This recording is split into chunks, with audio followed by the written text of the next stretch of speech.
Welcome, everyone interested in this ancient text written to desert wandering nomads thousands of years ago, and yet it's supposed to mean something to us today. I am your host, Jonathan the Dumb Christian, and I won the Tootsie Roll contest, which is a dance. Look it up, in 5th grade.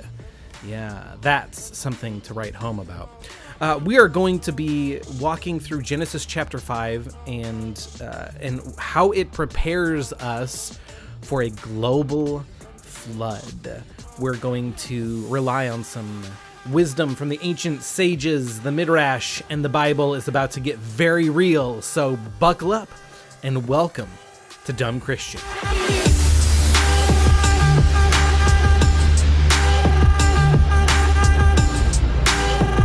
Genesis chapter 5 is kind of a unique chapter.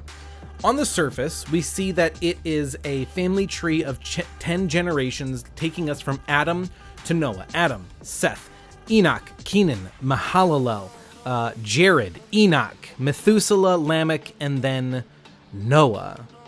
And this isn't uncommon. Throughout the Bible, there are several chapters. Even in the New Testament, there's a couple of chapters where it's just family tree, lineage. This is the son of this guy who had this guy who had this guy who had this guy. And we're not necessarily looking at the firstborn of every family or even everyone in the family, but just looking at the connecting dots that take us down the family line from Adam to Noah. And there's a few things that make Genesis chapter 5 a little unique when it comes to a heritage or a lineage family tree chapter. First, it shows us only 10 generations. It takes us up to the point where there is a flood. So it's not just to show us who got who gave birth to whose son belongs to whom. Because in the Jewish tradition, it's very important to be able to connect yourself to a Jewish tribe or someone in the Jewish heritage. That's how you lay claim to your identity, to your ethnicity, to your Jewishness, is being able to trace, this is where I come from. This is the tribe that I belong to. But we haven't reached Israel yet. There aren't tribes yet. And so one of the things that is unique about this is this chapter is showing us that it only took 10 generations to go from perfection, Adam and Eve in the garden, perfect, right relationship with God, creation themselves, to a corrupt, perverse, depraved type of world that's so bad, God has to start all over, which we're not going to get into today. We'll get into that next week with a very special guest double chair as we explore Genesis chapter 6 and the flood, so look out for that. But we see that it didn't take very long at all for the world to fall into utter chaos and disarray. And then there's something else that happens in Genesis chapter 5. We're given like this really quick overview with just a few words. We cover, 1,000 years, 1,500 years from creation to the flood. In one chapter, just a real brief blip. But then there are a couple of clues that are planted in the text that give us a little bit of an idea of what's going on over the course of this 1,000 years, 1,500 years, that might lead us to the point where God has to send a global flood and start all over. And so we're actually going to take a look at what some of the sages have to say about this. And because these cryptic codes may seem a little confusing or may not make a whole lot of sense to us. So we're going to have to take a look at some wisdom from the sages and ancient rabbis as we get to it. But like we've mentioned before, the Bible does this interesting kind of method of storytelling where it'll tell some of the story and then it'll back up and then fill in some of the details. And then it'll keep telling the story. And that's what happens here. At the end of Genesis chapter 4, the very last verse, it says, in the days of Enoch, this is chapter 4, verse 26, in the days of Enoch, this is Seth's son, Adam's grandson, in the days of Enoch, people began to call on the name of the Lord. Now, according to the sages, this verse is a little bit controversial because there's a word in this verse that has a couple of different possible meanings. Now, the Bible is primarily written in two languages, Hebrew in the Old Testament, Greek in the New Testament, with a little bit of Aramaic thrown in there. But in the Old Testament, the Hebrew language is written without vowels, and some words might look to be spelled the same way and have to be interpreted based on the context of the sentence around the word. So, for example, my wife and I have matching tattoos, semi-matching tattoos on our ring fingers. Mine is Ish, hers is Isha, and mine can mean either man or fire, depending on the context of the sentence. Hers means woman. But what's interesting is if you put Ish and Isha together, they mean husband and wife. And in this verse, Genesis chapter 4, verse 26, there's a word, hukal. I know I'm saying it wrong. Let's just pretend I'm a perfect Hebrew scholar and I'm saying it exactly right. Everyone say, hukal. Yes, with a little German flair, I think. And hukal means, it's primarily translated and understood to mean beginning or began. So in the days of Enoch, people began to call on the name of the Lord. And there's a couple of scribes, sages, who have some different ideas of what this means. And Ibn Ezra is a sage, a very honored and respected sage from days past. And he says, in the days of Enoch, 3 generations, Adam, Seth, Enoch, 250 years max, people began to call on the name of the Lord. He says, up until this point, people believed God couldn't be persuaded. He wouldn't change his mind. What God said was it. That's the end of it. There's nothing else to it. Don't bother asking God to change his mind because he does whatever he wants to do. And we're just people who have no influence over the divine. But something shifted. Ibn Ezra says, during the days of Enoch, people began to think, why don't we pray to God? They didn't have that intimate relationship where he walked with them like Adam and Eve had in the garden. Their communication with God has been dwindling over the years. And they finally reached a point where they say, look, we don't have regular communication relationship with God. Let's start praying to him. Let's start asking him. Let's start seeking his favor. Let's start seeking his will, what he wants for us. Let's actually see if he would take care of us. Let's ask him to provide for us and to take care of our needs. And so it says, in the days of Enoch, Ibn Ezra says, people began to call, to pray to God, to ask for things, to seek his favor, to try and side with him. There's another well-honored and respected sage. I know I'm saying this wrong, but this is how it's spelt. Sforno, S-F-O-R-N-O, Sforno, this ancient sage. He says, what this verse means, Genesis 4:26, is that people stopped believing in God in the days of Enoch. So the righteous people, and this is Adam's grandson, right? How far do we have to go before we stop believing in God? Like, they have firsthand account from Adam, and they've stopped believing in him. And so Sforno says that the righteous people had to start preaching about God because the population that is rapidly growing, just a few hundred years, it only takes, 15, 20 years before you say, I'm going to go make a life for myself. I'm going to the big city and I'm going to sell coffee on the street corner. And so people, kids move out, they go start their own lives, raise their own families, and the population of the world is spreading around. and they're creating a whole world for themselves. And Sforno says, as they created the world, they didn't include God.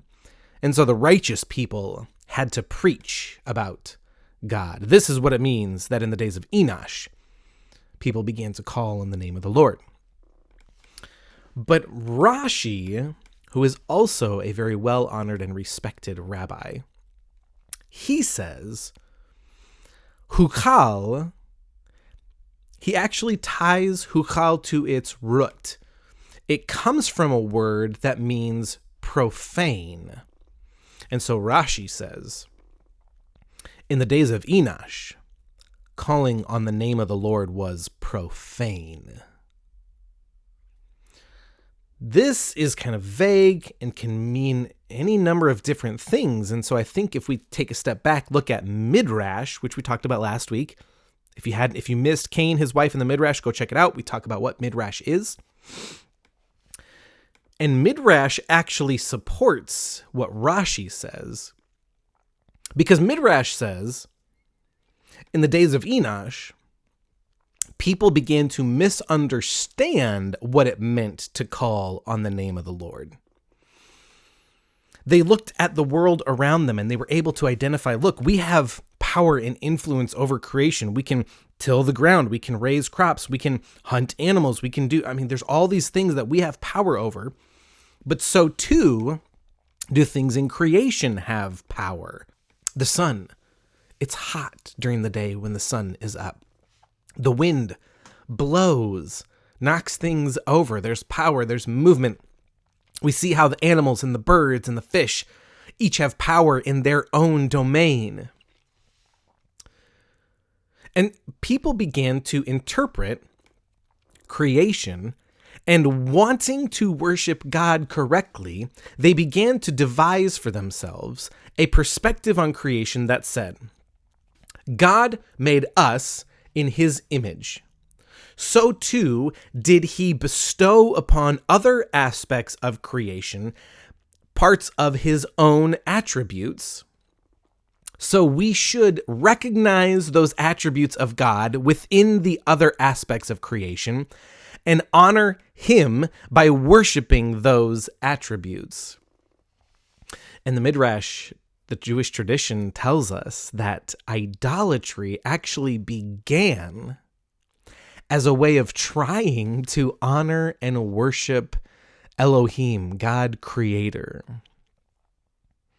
And there's this almost beautiful irony that idolatry, worshiping false gods, creating images of false gods based on attributes of the one true God, takes the attention and purpose of worship away from the one true God. And isn't it ironic? Don't you think? And yet, I think we actually see this maybe in our own lives. Anybody know what I'm talking about? Like, we think we're worshiping God. We think we're doing right. We think we're honoring him or honoring our brothers and sisters. We're honoring our faith. And yet we get caught up in any number of ways and ideas of how we think this is how you should worship God. This is how you should honor God. And ultimately, if we get through to the other side of it, we discover, wow, that was actually taking attention and glory off of God. Maybe don't run in the church. It's God's house. Anybody ever hear that? Right? Or we can't take out the carpet. This is God's carpet. We can't change the stained glass window. That's God's stained glass window. We can't take down that picture of 70s Jesus. And we turn these things where we think we're honoring God into actual idolatry. And that takes our attention and our affection off of God himself. I think that's probably why, and we're not going to get into it, but he does say later in Exodus, don't create something tangible that you can look at, hold on to, put your hands on, because you're going to latch onto it. And that's actually going to take you away from me. And this is what Midrash says is happening in the days of Enoch. People are flooded with trying to figure out, how do we worship, honor, and glorify the creator of the universe? And it descends into idolatry, where quickly we begin to see these sects of people rise up where they're embracing the sun god, the moon god, the waves, the fish, all of these different idols rapidly sprout up, thinking, oh, we're going to honor God by worshiping these qualities he has.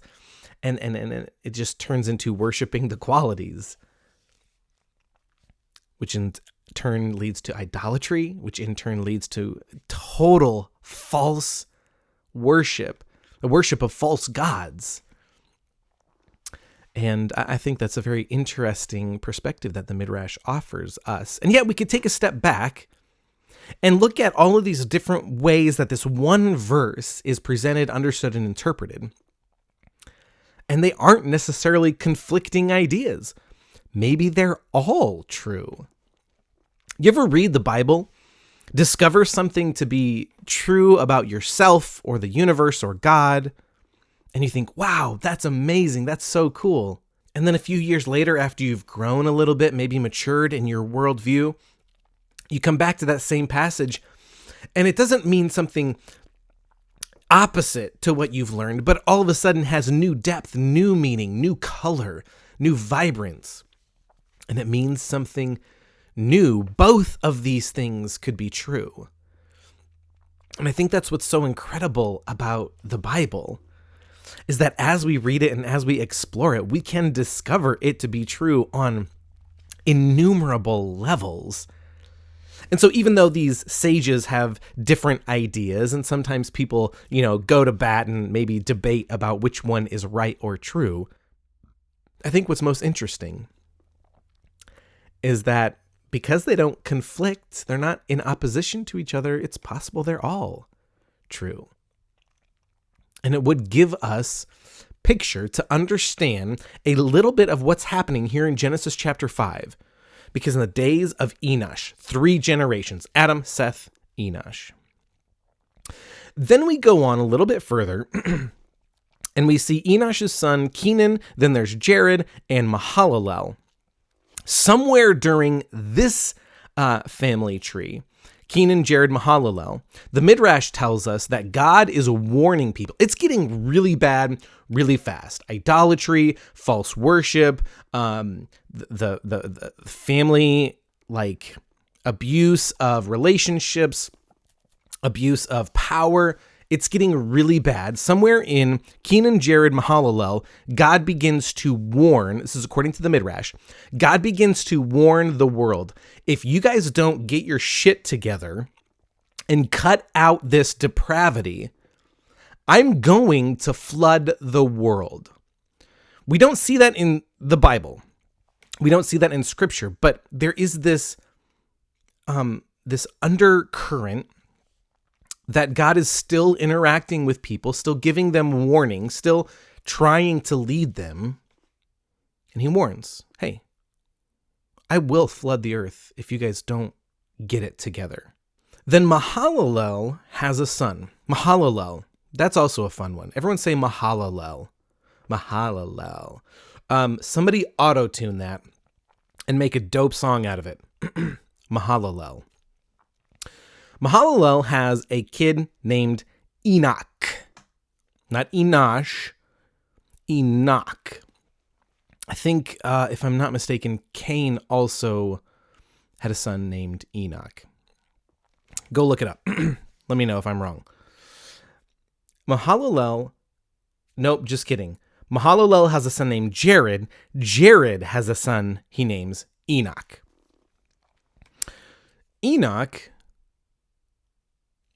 is one of 2 people that we read about in the Bible, the Old Testament, that we're given the implication that he never died. There's 2, an argument could be made for a third, but basically in the Old Testament we see Enoch. Here in this passage it says he walked with God and then he was no more because God took him. The implication being that Enoch lived such a perfect, righteous life, which we're going to get into in a second, that God didn't let him see death, that he took him before he died. We also read about Elijah, who God caught up in a chariot of fire and took him to heaven, and the implication is that he never died. And then later in Genesis, we're going to meet a guy named Melchizedek. And in the New Testament, there's some language used to talk about Melchizedek that suggests he also never died. So there's at least two, an argument can be made for three people who never died, but God took them to heaven. And Enoch is the first guy. Now, again, here in Genesis chapter 5, we're only given like a little glimpse into who Enoch is. We actually read later in the Old Testament and some of the New Testament that Enoch wrote a book that for some reason didn't get included in the Bible. I haven't read it personally, but I've heard it's got some pretty trippy stuff in it, like prophecies and angels and like some really weird shit. So maybe check that out. Supposedly, you can read it, like they still have copies and versions of it. I don't really know how that works. But supposedly you can still read his writing. But the Bible does talk about that he wrote a book. There's something that God showed him that he wrote down, and the Midrash tells us that Enoch actually was a leader in the world during his day.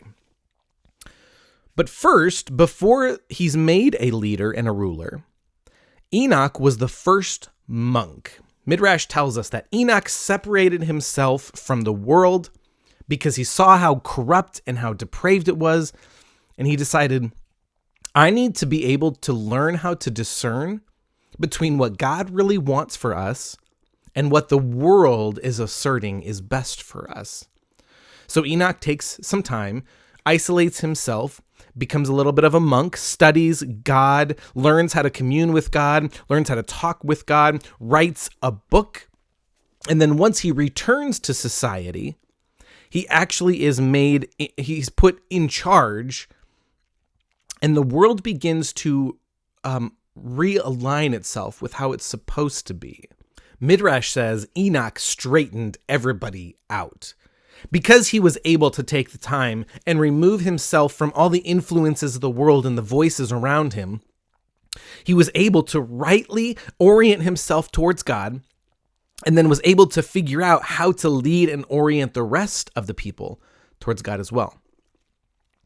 The Jewish traditions say that Enoch's method here sets the stage for the type of people that God is going to use for the rest of history. And we see in a similar vein that before people are set on mission, in some way, they are isolated from the world so that they can learn how to orient themselves towards God and prepare themselves for the mission that he has for them. We see this with Moses. When Moses spends 40 years in the desert before God uses him to free the Israelite slaves from Egypt, right? He kills the Egyptian guard, and then he flees for his life in his 40 years in the desert. We see it in Jesus' life when he spends 40 days in the desert, isolating himself, preparing himself for the ministry that God has for him. And so the Jewish tradition says Enoch set the precedent for what it looks like to prepare yourself and make yourself available for God's mission. Comes back to society, leads them back into right relationship with God, teaching them the right things about God.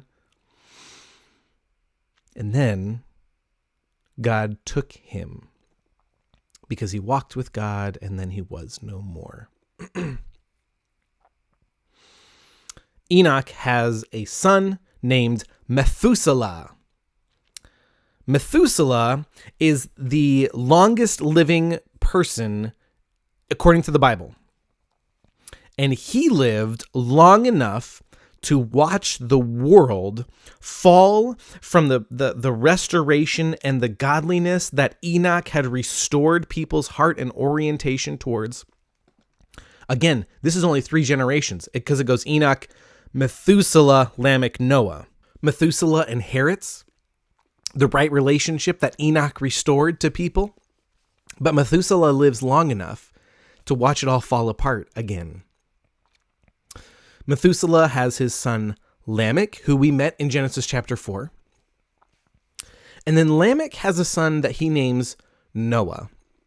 Noah literally means respite or relief from their hard work, their hard labor. And the Jewish tradition tells us that Noah actually invented the plow. So for 1,000 years, people have been growing crops without a plow. Like maybe just like a little hand spade or a hoe or something. Can you imagine like spending hundreds of years gardening and farming every year enough crops to try and keep you and your family alive with just a little garden spade? Well, then it says Noah invented the plow. And this might actually give us some insight into how Noah was able to build the ark. If he was given a mind of ingenuity and invention, he could create all of these methods and ways to make work easier. But think about what happens when now the world is able to till up the soil, plant lots of crops, and harvest lots of crops quickly. They're not all of a sudden working every day just to get food on their table, but now they're actually able to plant more than enough crops, to store up some crops, maybe even take a little bit of a vacation because I got a lot more work done today than I ever did before. And luxury is nice. Give me a little break. Break me off a piece of that Kit Kat bar while I'm kicking back on the lazy boy. But, as they say, idle hands are the devil's plaything. And this, although it provides respite from the work, although Noah's invention offers them some reprieve from their hard labor, it also grants them access to a lot of free time, which isn't good, because it just gives them more time to fall into depravity and explore how to be more depraved. And then what we see happening here is, which we're not going to get into a lot here right now, but next week we will. It says the sons of God started to make babies with the daughters of men. And there's some sort of perversion that happens here when angelic beings somehow manage to procreate with humans. And they create this genetic mutation called Nephilim, because they've got extra time now on their hands. What can we do? What can we do? I know. Let's conduct some perverted science experiments on our DNA. But this is Genesis chapter 5. It takes us a little bit on a roller coaster from perfection, where we kind of dip and go into depravity during the days of Enoch, where the world invents idolatry and has to be taught about God, and people start praying to God in ways that they never had done before. And then it gets really bad, but then Enoch comes around and tries to start to restore things, and things start to look a little bit hopeful, but then things decline once again. And even with this invention of a really good thing, the plow, it brings with it more depravity and more corruption and more ungodliness, so much so that we're about to walk into a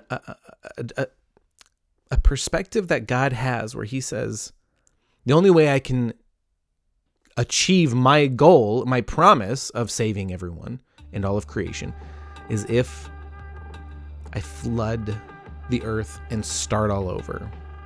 And that's next time in the Bible,